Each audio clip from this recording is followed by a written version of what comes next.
मैं कल बयान सुन रहा था पाकिस्तान के वजीर दाखिला का। क्यों? क्या हुई? वो कहते हैं कि पाकिस्तान का ये निजाम बिल्कुल गल सड़ गया है। यकीन जानिए मेरा दिल दुख रहा है बतौर पाकिस्तानी। पाकिस्तान को अपना डिफॉल्ट डिक्लेयर करना चाहिए जो इस वक्त इकोनॉमिक कंडीशन है, क्योंकि ये सिस्टम जिसके अंदर हम रह रहे हैं ये कोलैप्स कर चुका है, आप माने ना माने। इतनी बेहिस्सी है ना ये, फिर बातें करते हैं बड़ी बड़ी। मैं इनके इस बयान को सुनकर हैरत में डूब गया और हकीकत ये कि मुझ पर दहशत तारी हुई। कौन माकूल इंसान ऐसी बात करेगा? पाकिस्तान के गद्दार तरीन जर्नैलों के लिए ये डूब मरने का मकाम है जो मैं आपके सामने तफसीलात रखने जा रहा हूँ। जो कल मोहसिन नकवी ने निज़ाम को नाकाम होने का बयान जारी किया था, उस हवाले से भी एतराफ़ कर लिया गया है। बलूचिस्तान हाथ से निकल गया है, ये भी एतराफ़ कर लिया है और बाकायदा नक्शा दिखा के एतराफ़ किया गया है कि बलूचिस्तान हमारे कंट्रोल में नहीं है। यही नहीं, अभी और सुनिए। आसिम मुनीर साहब का बनाया हुआ पूरा का पूरा निजाम और प्लान ये फेल हो चुका है। बचने की उम्मीद बहुत कम है। डोनाल्ड ट्रंप भी इनको नहीं बचा सकता। कोई इतना पैसा तो लाके वो पाकिस्तान को नहीं दे देगा कि आप निकल जाएं। अरबों डॉलर हमने दुनिया के देने हैं। सिर्फ इस साल जो हमने कर्जा वापस करना है वो 21 अरब डॉलर है। 21 अरब डॉलर, एक अरब डॉलर के लिए हम तरसते हैं। हेलो फ्रेंड, जय हिंद। हिंदुस्तान स्पेशल न्यूज में आपका स्वागत है। दोस्तों, पाकिस्तान की आर्थिक और राजनीतिक बदहाली के बीच देश के गृह मंत्री मोहसिन नकवी का एक हैरान करने वाला और बड़ा बयान सामने आया है। एक कार्यक्रम को संबोधित करते हुए मोहसिन नकवी ने पाकिस्तान की जमीनी हकीकत बयां की। उसने कहा, आप चाहे माने या न माने, लेकिन हम जिस सिस्टम में जी रहे हैं वो पहले ही कोलैप्स हो चुका है। हमारे देश का मौजूदा सिस्टम पूरी तरह बर्बाद हो चुका है और देश का 70 साल पुराना ढांचा पूरी तरह नाकाम साबित हुआ है। नकवी ने आगे कहा, अगर यही हाल रहा तो आज से 10 साल बाद भी हम इन्हीं समस्याओं और मुद्दों पर बैठकर बात कर रहे होंगे। पिछले 70 सालों से जिस व्यवस्था से पाकिस्तान को हम चला रहे हैं वो हमें कहीं आगे नहीं ले जा सकी और हम वही अटके हुए हैं जहां 70 साल पहले थे। तो चलिए आगे इसी टॉपिक पर पाक मीडिया और लाल टोपी का रोना धोना देखते हैं। अगर चैनल पर नए हैं तो चैनल को सब्सक्राइब कर लें और वीडियो को लाइक करके कमेंट बॉक्स में अपनी राय जरूर लिखें। पाकिस्तान की सियासी जमातों से यह कहना कि आप मिलकर पाकिस्तान में होने वाले फसाद का हल निकालें, इसी तरह है कि आप बीएलए और टीटीपी से यह कहें कि पाकिस्तान में जो दहशतगर्दी हो रही है इसको रोकने के लिए आप बैठकर हमें मसाइल का हल बताएं ताकि हम आपकी की हुई दहशतगर्दी को रोक सकें। अब कौन संजीदा, सियाना और समझदार आदमी ऐसी बात करेगा? शायद वो साहब कर सकते हैं कि जिनके लिए बलूचिस्तान एक एसएचओ की मार था, अपना मजाक बनवा लिया ऐसी बात करके उन्होंने। और अब ये दूसरी बात की इन्होंने।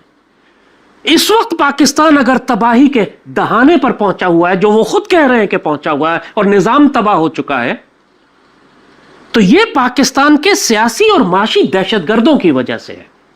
इन सियासी जमातों की वजह से है, इन्हीं माफियाज की वजह से है जो नस्ल दर नस्ल इस पाक सरजमीन की जड़ों को खोखला कर रहे हैं। आपसे अपने मुल्क के अंदर अपना एक छोटा सा सूबा कंट्रोल नहीं होता, सारी ताकत और फौज और रियासत होने के बावजूद। आप कहते हैं ज्यादा सूबे बनाने की जरूरत है। आप मुझे यह बताएं, सिर्फ इस सवाल का जवाब दे दें कि अगर इन्हीं सियासी जमातों के साथ आप ज्यादा सूबे बनाएंगे तो ये उन सूबों में क्या तब्दीली आ जाएगी जो आज सिंध में, पंजाब में, बलूचिस्तान में और सरहद में आप हालात देख रहे हैं। वही लोग जिन्होंने ये तबाही बर्पा की है, आप मजीद सूबे बनाकर इन्हीं के हवाले कर देंगे तो कौन सा मौजज़ा हो जाएगा कि वो उन सूबों को खुशहाल कर देंगे। ये पहली बार एतराफ़ है और जाहिर है कि कोई भी फौज आके खुद तो नहीं कहेगी कि हम शिकस्त खा चुके हैं, लेकिन उन्होंने नक्शा दिखा के ये एतराफ़ कर लिया है कि बलूचिस्तान पाकिस्तान की फोर्सेस के हाथ से निकल चुका है। और मैं आपको वो नक्शा भी दिखाऊंगा जो आईएसपीआर ने अपनी प्रेस कॉन्फ्रेंस में जारी किया है। और ऐसी बहुत सारी बातें हैं, इलेक्शन के हवाले से, हार्ड स्टेट के हवाले से जो बातें की हैं वो आपको बताता हूं, लेकिन पहले आपको दिखाऊंगा आजाद कश्मीर में क्या चल रहा है। हम तुम्हारी मौत है, हम तुम्हारी मौत है। अक्रॉस द बोर्ड जो जितनी भी सियासी जमातें सो कॉल्ड इलेक्शन में खड़ी हुई हैं आज़ाद कश्मीर में, उनके पोस्टर्स और बैनर्स जलाए जा रहे हैं और पुलिस की जो वेस्ट होती है वो भी जलाई जा रही है। ये निज़ाम के खिलाफ عام عوام کی بغاوت ہے کہ یہ نظام ہمیں قبول نہیں ہے کہ تم باہر سے لا کے بندے یہاں پہ مسلط کر دو، تم 12 سیٹیں اپنی جیب میں ڈال کے آؤ اور ہمارے فیصلے کرو، ایسے ہم نہیں تسلیم کرتے۔ آپ ذرا یہ دیکھیں کہ خواتین بڑھ چڑھ کے کیسے حصہ لے رہی ہیں۔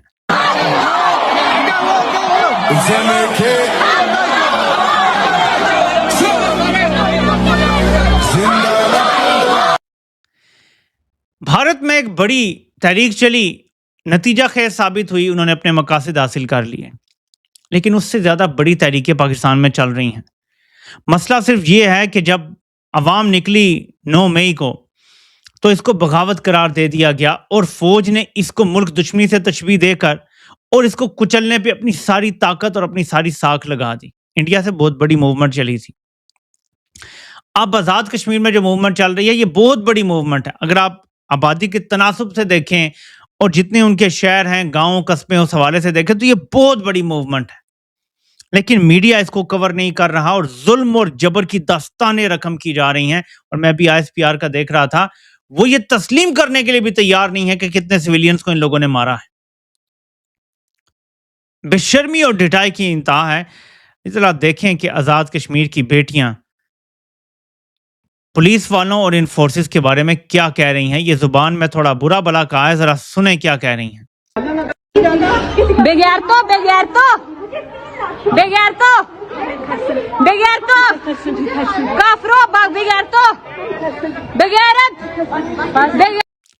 فورسز کے لوگ جس گلی سے گزر رہے ہیں، خاتون اپنی کھڑکی سے بول رہی ہے کہ یہ بے غیرت ہیں، یہ کافر ہیں۔ جب آپ کی فورسز کے بارے میں لوکل آبادی کی یہ رائے بن جائے، دیکھیں مقبوضہ کشمیر میں اگر کوئی خاتون یہ کہہ رہی ہو تو سمجھ آتا ہے نا، اس فورس کے بارے میں تو ہم کہہ سکتے ہیں نا کہ وہ کافر ہیں یا جو بھی لفظ استعمال کریں۔ یہاں پہ پاکستانی فورسز کے بارے میں آزاد کشمیر کی عام خواتین کی یہ رائے ہے اگر، تو کیا لمحہ فکریہ نہیں ہے؟ لیکن یہ ٹون ڈیف ہیں، یہ اپنے مفادات کے اس قدر اسیر ہو چکے ہیں، اپنے اقتدار کے اس قدر اسیر ہو چکے ہیں کہ کوئی اور چیز ماننے تسلیم کرنے کے لیے تیار ہی نہیں ہے، کوئی اور رائے یہ سننے کے لیے بھی تیار نہیں ہے۔ ناظرین، کمانڈر فاروق صاحب والا معاملہ جو ہے نا، وہ آزاد کشمیر میں بہت زیادہ اس کے اوپر ڈسکشن ہو رہی ہے۔ لوگ بہت تکلیف میں ہیں، بہت تکلیف میں ہیں۔ یہ بہت عزت دار بزرگ تھے، 85 سال ان کی عمر ہے۔ انہوں نے بھارت کی بہت بڑی فورس کو، جہاں پہ پاکستانی فوج کا بس نہیں چل رہا تھا، انہوں نے اپنے چند ساتھیوں کے ساتھ مل کر بڑی دیر تک لڑائی کی تھی، یعنی کوئی 14 گھنٹے تک بتائی جاتی ہے کہ لگاتار لڑائی چلی تھی۔ گھمسان کی لڑائی انہوں نے لڑی تھی بھارتی فوج کے ساتھ، اسے ایک سویلین نے، اور اس نے بھارتی فوج کو پاکستانی آزاد کشمیر کے علاقے پر قبضہ نہیں کرنے دیا تھا۔ اس کے بعد پاکستانی فوج نے ان کو کمانڈر کا خطاب دیا، کمانڈر فاروق انہیں کہا گیا۔ یہ یاسین ملک ہے جو فریڈم فائٹر ہے مقبوضہ کشمیر میں، پاکستان میں اس کی بہت عزت کی جاتی ہے۔ ان کی اہلیہ جو ہیں وہ مشال ملک صاحبہ ہیں، یہ ان کے استاد بھی تھے۔ کمانڈر فاروق کو یاسین ملک اپنا استاد کہتے تھے۔ پاکستان کی فوج نے ان کے کارنامے سے خوش ہو کر ان کو ایک جیکٹ بھی دی تھی۔ وہ اکثر اپنی جیکٹ پہن کر باہر آتے تھے، اپنی جیکٹ کو سینے سے لگا کر رکھتے تھے کہ یہ ان کا پرائیڈ تھا کہ میں نے بہادری کے ساتھ لڑا، فوج نے مجھے کمانڈر کا خطاب دیا اور مجھے یہ جیکٹ بھی دی، اور انہیں کمانڈر فاروق کہہ کر پورا کا پورا آزاد کشمیر مخاطب کرتا تھا۔ 85 سال کی عمر میں انہیں شہید کر دیا گیا۔ جو کام بھارتی فوج نہیں کر سکی، بھارتی فوج گھمسان کی لڑائی میں 12-14 گھنٹے ان سے لڑتی رہی، اور جو کام بھارتی فوج نہیں کر سکی وہ کام پاکستانی فورسز نے کر دیا اور کمانڈر فاروق کو شہید کر دیا۔ خواہش ان کے دل میں یہ تھی کہ مجھے انڈین فوجی شہید کریں گے، لیکن یہاں پاکستانیوں نے انہیں شہید کر دیا۔ کیسی افسوسناک بات ہے۔ اور تب شہید کیا جب وہ نہتہ تھا، اس کے پاس ہتھیار نہیں تھے، وہ جوابی کارروائی نہیں کر رہا تھا، وہ صرف پرامن احتجاج کر رہا تھا۔